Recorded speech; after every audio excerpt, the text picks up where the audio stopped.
In this video, I'll be showing you mix-ups that you need to know when playing JUN. Forcing your mix-ups are as important as ever, especially in Season 2.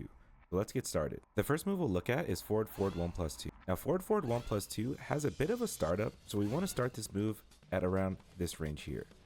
Because if we start this move here, we have a very high potential of getting jabbed out. So for example, something like this could happen.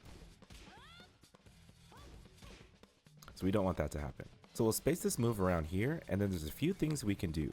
First, we should understand that we can throw completely uninterrupted.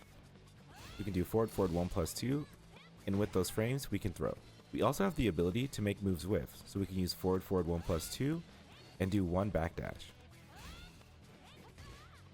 So that's not really a mix-up, but it's a good thing to know when starting to use forward 1+2. When the real mix-up starts is when we start to hold back after pressing forward 1+2. This does a few things. This immediately puts us in a position where, if we hold back and press Miare 1+2, no matter what they choose, they will always get hit. The only exception being Power Crash. So I'll show you an example here. The Power Crash beats Miare 1+2. But the good thing is, we can sidestep out the way of these Power Crashes really easily. We can use forward 1+2 and then sidestep to the left or to the right. And even if that happens, we can punish it with sidestep 4 pretty easily. So going back to our mix-up options, Asuka is going to be jabbing us just to make sure that we're doing the frame trap properly. So we can use forward 1+2, hold back, and use Miare 1+2. This is the first mix-up. And like I mentioned before, there's really nothing they can do about this other than Power Crash. So when the mix-up becomes very valuable is when we use Miare 1+2 into any of your Izumo options. So that could be Miare 1+2 into 4-1, or we can throw immediately afterwards. So these are going to be your bread and butter mix-ups, and you really never want to switch up or deviate from this pressure until you see them ducking your throws or blocking your lows. So the mix-up after Miare 1+2 isn't completely unavoidable, but for the most part, stick to the lows and the throws and you'll find the most success there.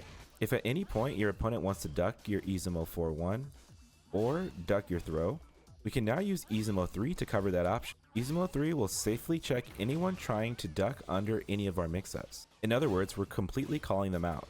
We can also use it as a heat dash to set up a combo. The other interesting thing about this mix-up is that if Miare 1+2 lands, then our next option is unavoidable. We can choose any of these options without the risk of getting interrupted. And if that wasn't enough, we can also cancel this into Genjutsu stand and go for the Genjutsu 1. And if they even think about crouching or trying to duck this Gen 1, we can immediately hit them with Genjutsu 2, or we can pick a safer option, which is Genjutsu 3-2, which we can hit confirm. So it's really good to practice learning to see when it actually hits. That way the 2 part actually lands every time. The next mix-up we'll talk about is forward 4. Forward 4 on hit gives you the opportunity to get a mini combo, which means you can press forward 4 and then press 1+2 immediately afterwards for a 2-hit combo. Where the mix-up really begins is that if this move is blocked, we're at +3, which allows us to throw uninterrupted. So we can use forward 4 and then throw right away. This will be all mashing options and pressure a throw, which is always a good thing. What's really strong about this is that when they start crouching or they become afraid of your throws, you can check them pretty easily with down forward 1. Once they get to a point where they're afraid of this throw here, then they'll start ducking. So at this point, you can use any mid you want, preferably down forward 1 since it's the safest. But if you have a hard enough read, you can use down forward 2 and launch anyone who's crouching. This is more of a smaller scale mix-up, but it's really strong in practice. So I'd really encourage you to do some repetitions in matches and practice seeing what your opponent does after blocking forward 4. Now the last move we'll talk about is sidestep 4. Sidestep 4 is pretty straightforward. We get +6, which gives us an uninterruptible throw again, but we have a bit more leeway now. We can choose to use this time to sidestep again and make something with. But what I find to be the most effective is pressuring people who want to mash out of this pressure with jab. You'll notice if I use sidestep 4 and press down forward 2 right away, it immediately clashes, but we can still combo from this. So now the mix-up becomes, do you try to mash JUN out of her pressure and risk getting launched? Or do you guess a throw coming?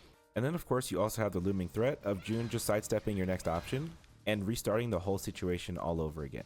I have an entire guide on using sidestep 4 and breaking down every little thing that we can learn about this move, and I would highly recommend just watching the video to learn how to use it.